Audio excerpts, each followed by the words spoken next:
Assalamu alaikum dear students, I am Feroz Shah from Quality Coaching Academy. Dear students, मैंने first year text book physics का chapter 1 का full exercise discuss किया था MCQs with problems numericals. Chapter 2 के मैंने MCQs discuss किए, but students के text और मैसेजेस के मुताबिक पहले मैं अब सारे MCQs डिस्कस करूँगा। चैप्टर 3 के MCQs, चैप्टर 4 के MCQs, chapter 5 up to chapter 10। उसके बाद मैं फिर सारे चैप्टर्स के न्यूमेरिकल्स का सोल्यूशन अपलोड करूँगा। तो आज हम चैप्टर नंबर 3 का MCQs वाला पोर्शन डिस्कस कर रहे हैं। और चैप्टर नंबर 3 के MCQs में पहला ऑब्जेक्टिव क्या है, तो यहाँ मैं एक एक ऑब्जेक्टिव को एक्सप्लेन कर रहा हूँ, रीज़न दे रहा हूँ, वहाँ सिर्फ आपको की बता दूँगा। बाकी MCQs अगर ये आपको बेस्ट क्वालिटी का नज़र नहीं आ रहा, मतलब मैंने छोटे लिखे हैं ताकि बोर्ड पे आ जाएं, तो कोई बात नहीं, आप बुक खोल लें, आपके पास बुक में ये MCQs लिखे हुए हैं, उनका फुल स्टेटमेंट मौजूद है। ये तो मैंने डिस्कशन के लिए डेटा लिख दिया यहाँ कि मैं उनको देखकर यहाँ सॉल्व कर लूँ, आपको एक्सप्लेन कर दूँ। तो एक एक इधर एक्सप्लेन कर रहा हूँ, रीज़न एंड आंसर आपके लिए उधर लिख रहा हूँ। पहला ऑब्जेक्टिव है डियर स्टूडेंट्स के एक बॉल है। ऑब्जेक्टिव नंबर 1, इसमें कहा जा रहा है कि ये ज़मीन का सरफेस है। एक एक ऑब्जेक्टिव इधर जल्दी जल्दी डिस्कस कर रहा हूँ आपके साथ। ये है बॉल। इस बॉल को आपने यहाँ से इनिशियल वेलोसिटी से फेंका है 19.6 मीटर पर सेकेंड, और ये बॉल डियर स्टूडेंट्स ऊपर गया और वहाँ पर रुक कर वापस पलट कर इधर आ गया। इस पूरे मोशन का एवरेज स्पीड क्या होगा? एवरेज स्पीड बताए। तो डियर स्टूडेंट्स, एवरेज स्पीड बताने के दो मेथड्स हैं, यहाँ दो मेथड्स हैं। एक बहुत इजी शॉर्ट मेथड और एक काफ़ी लेंथी है। वो लेंथी मेथड क्या है? अगर आप एवरेज मालूम करना चाहो तो माय डियर स्टूडेंट्स, एवरेज के लिए आपको मालूम करना होगा S1 plus S2 divide by T1 plus T2। यानी इस तरफ से हाइट S1 फिर वापस हाइट S2। एक मालूम करो फिर उसको डबल करो, एक ही बात है, लेकिन मैं तो फार्मूला लिख रहा हूँ। इस तरफ का टाइम मालूम करो T1, उस तरफ का टाइम T2। एक मालूम करो वही डबल करो, तो दोनों का सेम, मतलब double of height and double of time. पहले आपने हाइट मालूम करना होगा, फिर टाइम मालूम करना होगा, फिर दोनों का डबल इधर पुट करना होगा, आपको एवरेज आंसर मिलेगा। ये लेंथी मेथड अगर आप करोगे आपको 9.8 मीटर पर सेकेंड मिल जाएगा। ये काफ़ी लेंथी मेथड है, जो मैंने पहले बताया, ये काफ़ी लेंथी है। इस क्वेश्चन को सॉल्व करने का my dear student short method क्या है?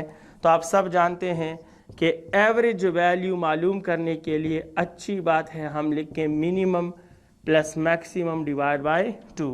It is the general format of average.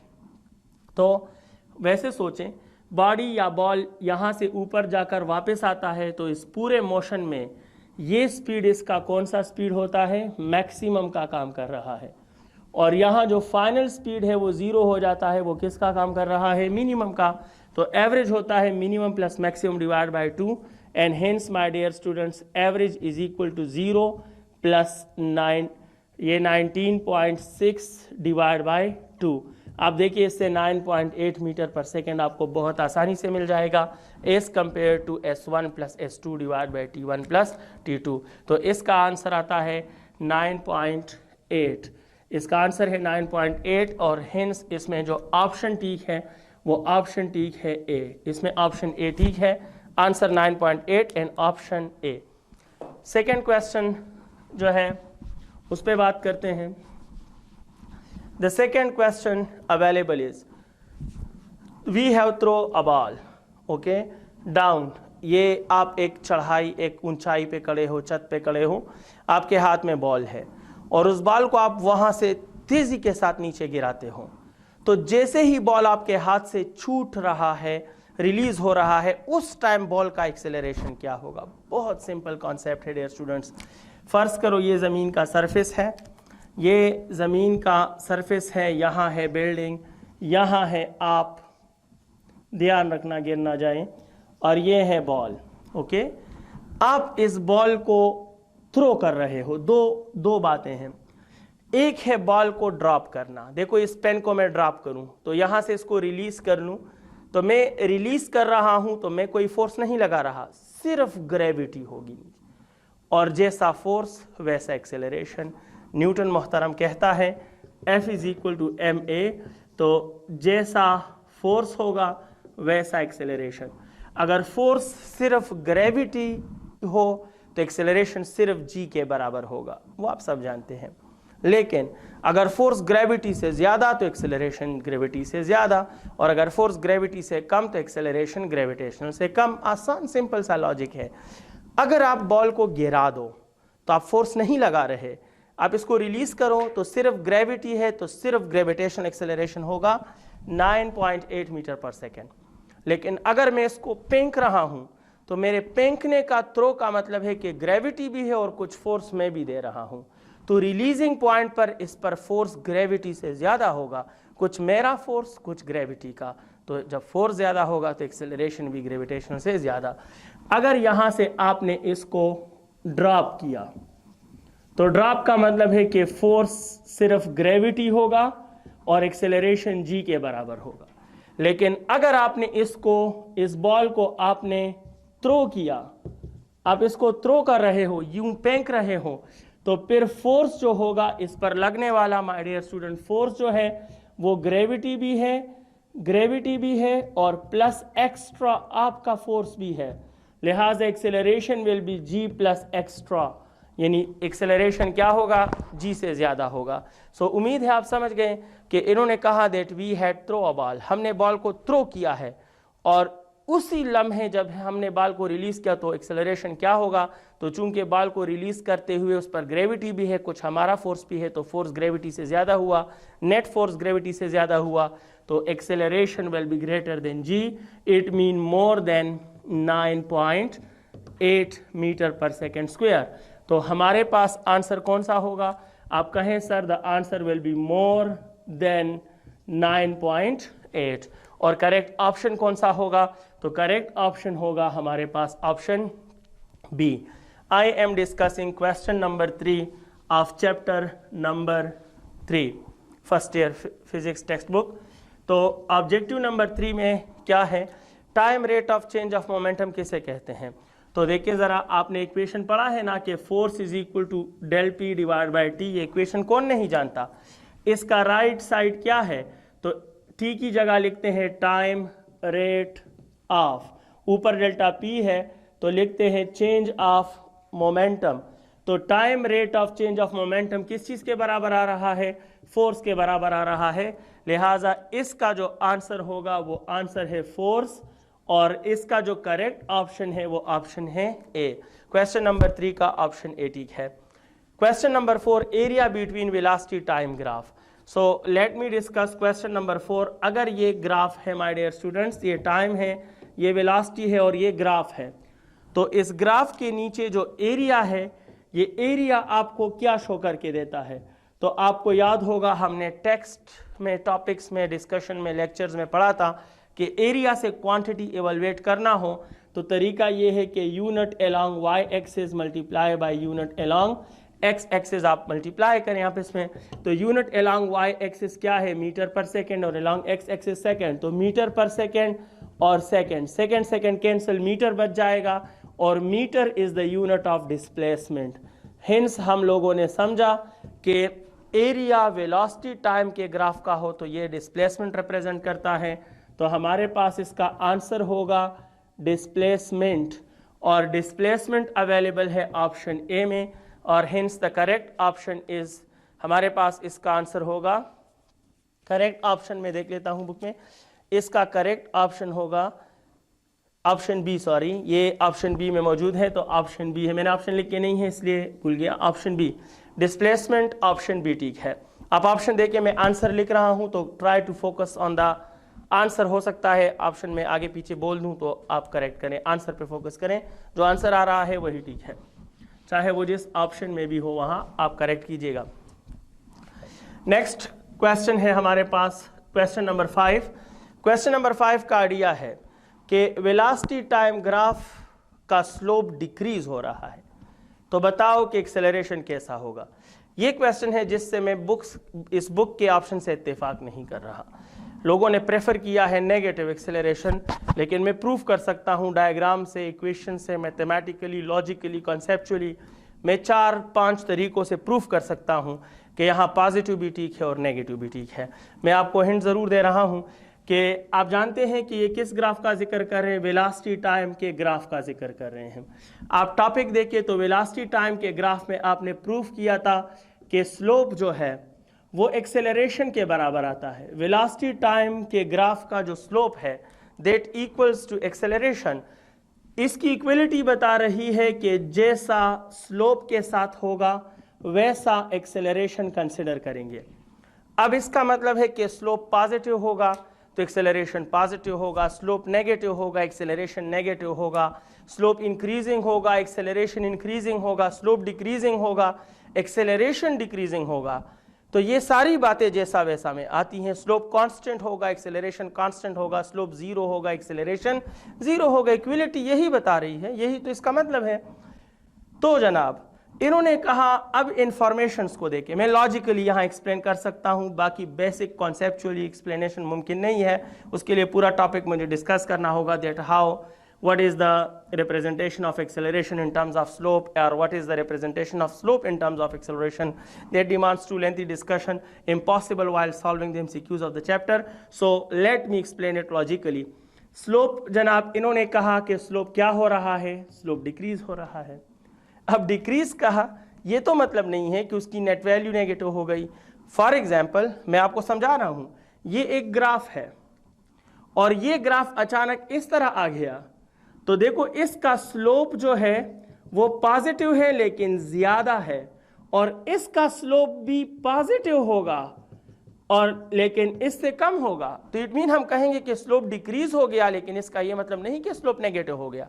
Slope अब भी पॉजिटिव है, स्लोप अब भी, क्योंकि y कंपोनेंट का डायरेक्शन अपवर्ड बन रहा है। देखो इधर भी y कंपोनेंट का डायरेक्शन अपवर्ड बनता है, इधर भी y कंपोनेंट का डायरेक्शन अपवर्ड बनता है। नेगेटिव स्लोप कब होता है, अगर ग्राफ इस तरह बन जाए तो देखो फिर y कंपोनेंट का डायरेक्शन डाउनवर्ड बनता है और स्लोप हम कहते हैं कि स्लोप क्या है, स्लोप अब नेगेटिव आ गया।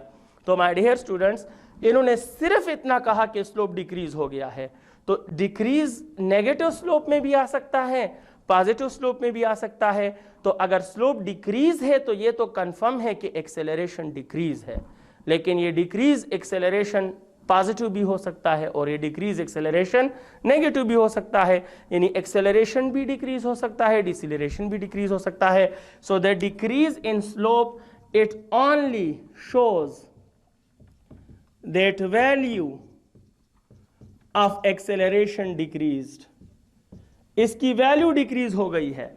चाहे ये एक्सेलरेशन पॉजिटिव है या नेगेटिव है वो डिपेंड करता है कि स्लोप पॉजिटिव है या नेगेटिव।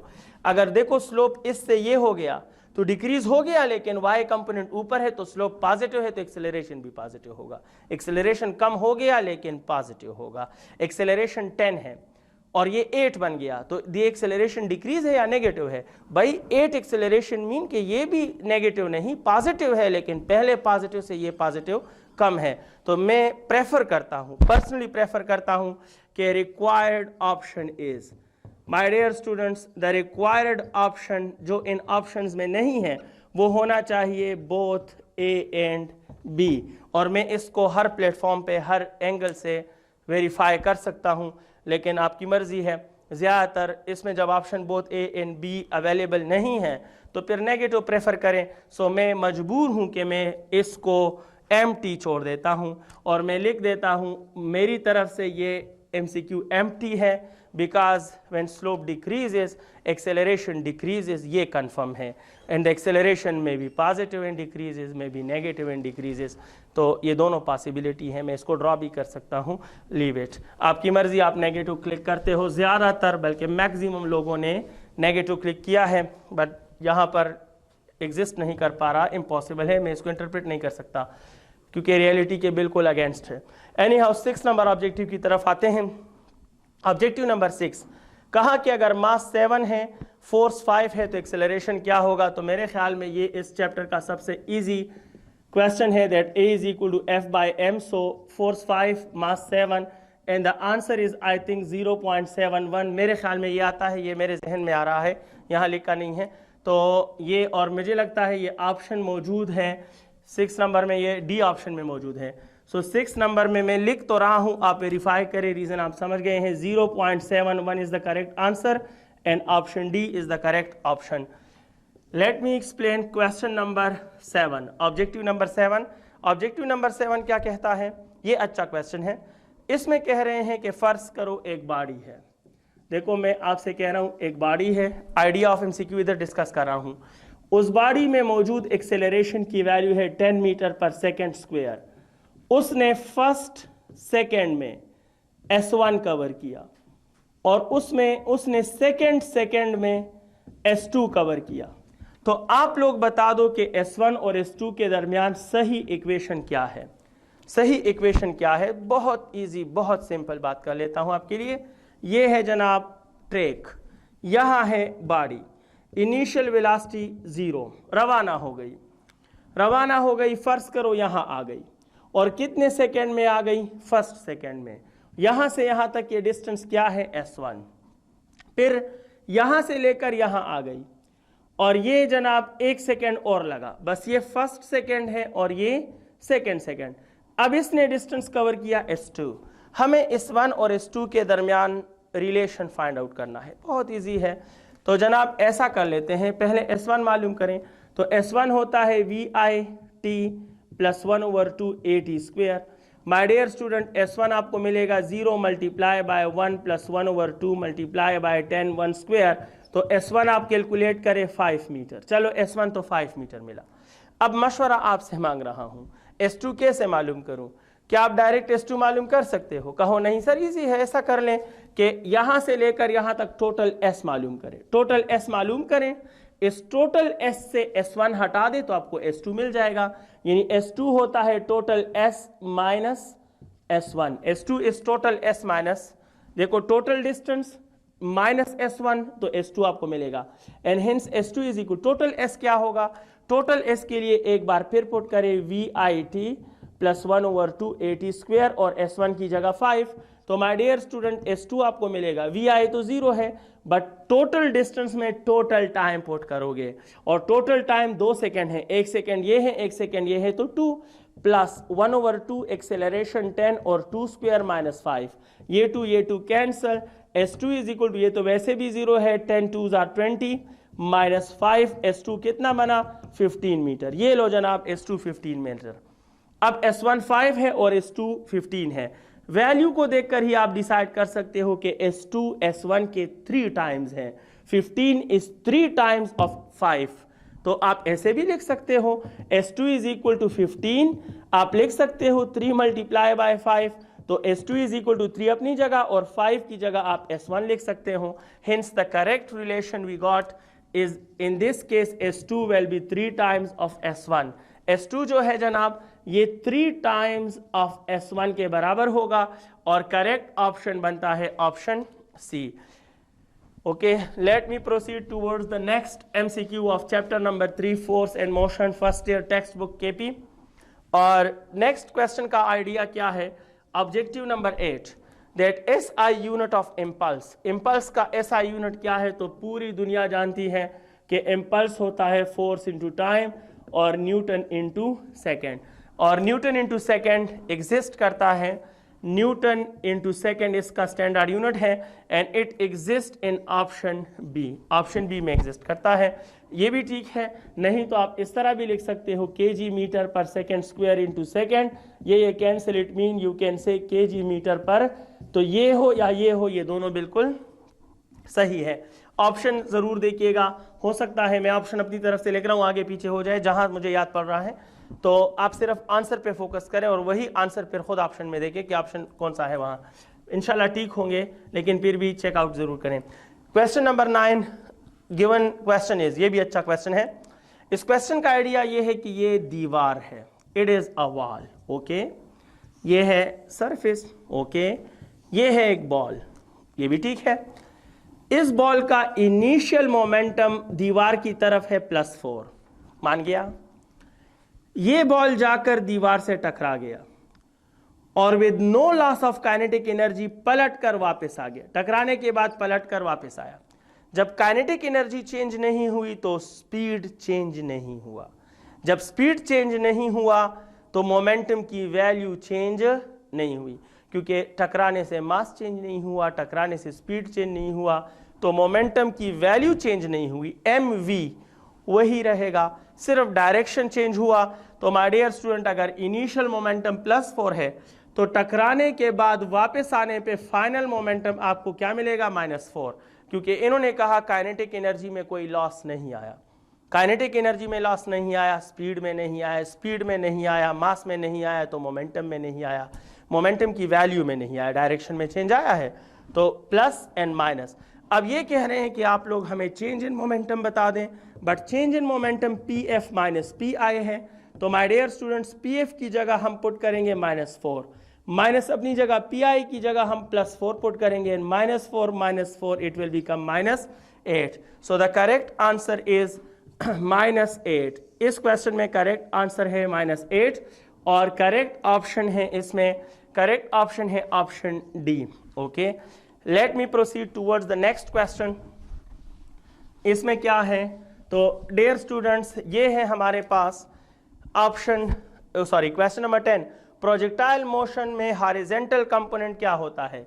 तो जनाब मैं क्वेश्चन डिस्कस कर रहा हूं, क्वेश्चन नंबर 10 कह रहे हैं कि आपके पास प्रोजेक्टाइल मोशन है, ठीक है। इसमें हॉरिजॉन्टल कंपोनेंट ऑफ वेलोसिटी के बारे में कौन सी बात सही है? तो बस याद दिला देता हूं आपको, टॉपिक में अच्छा खासा हमने डिस्कस किया था। प्रोजेक्टाइल मोशन में एक्स एक्सिस पर फोर्स क्या होता है? तो आप कहें सर वहां तो ग्रेविटी है, और ग्रेविटी तो वाई एक्सिस पर है, एक्स एक्सिस पर फोर्स 0। जहां एक्स एक्सिस पर फोर्स 0 होता है वहां एक्स एक्सिस पर चेंज क्या होगा? चेंज भी 0। और जहां एक्स एक्सिस पर चेंज नहीं आएगा तो हॉरिजॉन्टल कंपोनेंट ऑफ वेलोसिटी क्या रहेगा? जब चेंज नहीं आएगा तो क्या रहेगा? कांस्टेंट रहेगा। Hence the correct answer is constant, while the correct option is option C। Option C सही है, रिमेन सेम या कांस्टेंट। ये भी क्वेश्चन अच्छा है, question number 11। I am solving question number 11 of the given book. इसका idea क्या है कि फर्ज करें ये एक पहाड़ की चोटी है, हम इसे सरफेस ले लेते हैं, और ये क्लिफ है, पहाड़ की चोटी है, जो भी है, यहां पर एक बॉडी है। आपने इसको हॉरिजॉन्टली फेंका, हॉरिजॉन्टली फेंका यानी एक्स कंपोनेंट ऑफ वेलोसिटी आपके पास है 100, और आप हॉरिजॉन्टल फेंकोगे बट ये बॉल तो इस तरफ आएगा, ऐसे मोशन करेगा, और ऐसे मोशन करेगा। तो बताओ जमीन तक पहुंचने में ये समय कितना लेगा, टाइम कितना लेगा, इंटरवल कितना लेगा? जबकि क्लिफ का हाइट शरीफ हमें मिला है 490 मीटर। इसको सॉल्व करना है, हम सॉल्व कर लेते हैं, बहुत इजी है, सिंपल सा क्वेश्चन है, बस एक कॉन्सेप्चुअल आइडिया है छोटा सा, वो हमने यूज करना है। हाइट है, टाइम है, वेलोसिटी है, कोई इक्वेशन याद करें जिसमें ये तीनों मौजूद हो। तो आप मुझे मशवरा यही दोगे, जो उम्मीद है आपके जहन में आ चुका होगा कि sir try to use S is equal to VIT plus half GT²। सही है, यही यूज कर लेता हूं, बट इसको किस फॉर्म में कन्वर्ट करूं? Y फॉर्म में। Y में क्यों कन्वर्ट करते हो? Why not you are converting it into X form? Because vertical displacement का टाइम हम मालूम कर रहे हैं, नीचे आने का टाइम। तो SY से हाइट बन जाएगा और ये VIY बन जाएगा। टाइम में मालूम कर रहा हूं, हाफ अपनी जगह पर, G अपनी जगह पर, टाइम तो मालूम करने वाला हूं। ये Y क्यों हो गया? क्योंकि मैंने हाइट लिया। जब आप हाइट की बात करोगे तो वेलोसिटी का Y कंपोनेंट आएगा कैलकुलेशन में, जब आप रेंज की बात करोगे तो वेलोसिटी का X कंपोनेंट आएगा कैलकुलेशंस में। So my dear students, height की वैल्यू 490, VIY 0 है। कैसे 0 है? क्यों 0 है? क्योंकि आपने बॉडी को किस तरह फेंका है? तो जब आपने इसको हॉरिजॉन्टली फेंका है तो इट मीन कि आपने जितनी भी वेलोसिटी दी थी अलॉन्ग एक्स एक्सिस दी थी, वाई एक्सिस पर आपने वेलोसिटी नहीं दी, तो initial velocity on Y axis 0, ये 0 प्लस हाफ, ये 9.8 इंटू T²।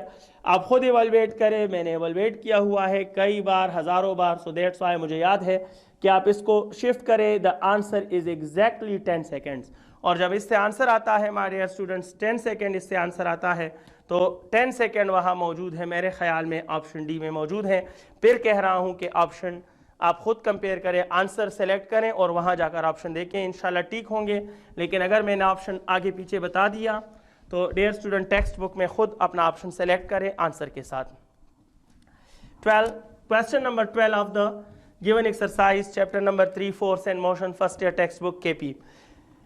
इस क्वेश्चन में कहा जा रहा है कि अगर प्रोजेक्टाइल को आपने 45 डिग्री पे फेंका हो, अच्छा क्वेश्चन है ये भी, ये लो जनाब एक्स एक्सिस, ये लो वाई एक्सिस, ये ले जनाब प्रोजेक्टाइल, आपने इसको फेंका है 45 डिग्री पर और यहां इसकी इनिशियल काइनेटिक एनर्जी गिवन है ई।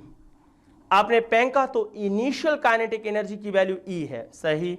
ये ऊपर जाएगा, जरूर जाएगा, पलट के वापस भी आएगा, तो ये प्रोजेक्टाइल इधर आके गिरेगा। बट हमारा इससे काम नहीं, कहते हैं कि अगर इनिशियल काइनेटिक एनर्जी ई है तो इधर टॉप पर काइनेटिक एनर्जी ऑफ प्रोजेक्टाइल क्या होगी, what will be the kinetic energy at the top.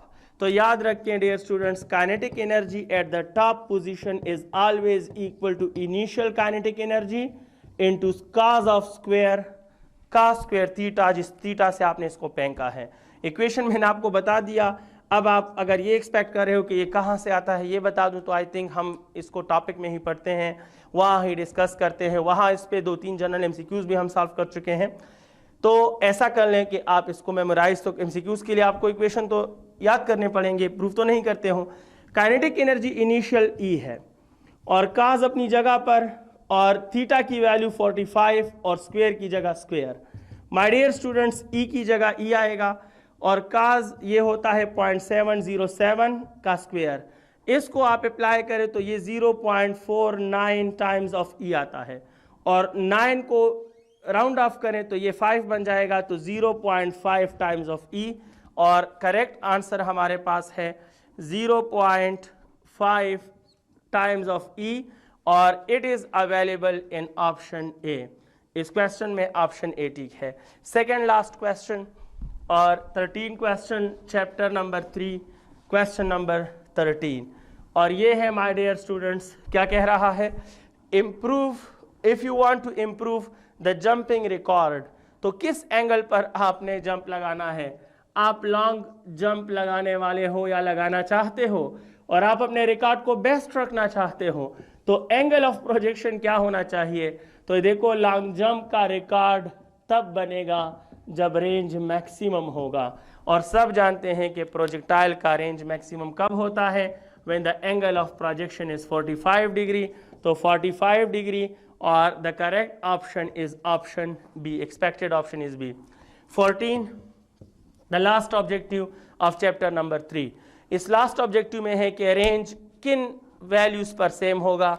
आपको मुख्तलिफ एंगल्स दिए हैं, आपने वो एंगल्स बताने हैं जिनका रेंज आपस में क्या हो, जिनका रेंज सेम हो। तो सेम रेंज के लिए शर्त यह है कि दोनों एंगल्स का सम क्या होना चाहिए, 90। तो माय डियर स्टूडेंट्स, इसमें आई थिंक ऑप्शन बी सही है। एक में 43 डिग्री है और एक में 47 डिग्री है और इन दोनों से देखें तो क्या बनता है, 90। इन दोनों से 90 बनता है तो इन दोनों पर रेंज सेम रहेगा। सो मेरे पास आंसर है 43 डिग्री एंड 47 डिग्री, वाइल मेरे पास ऑप्शन बनता है ऑप्शन बी।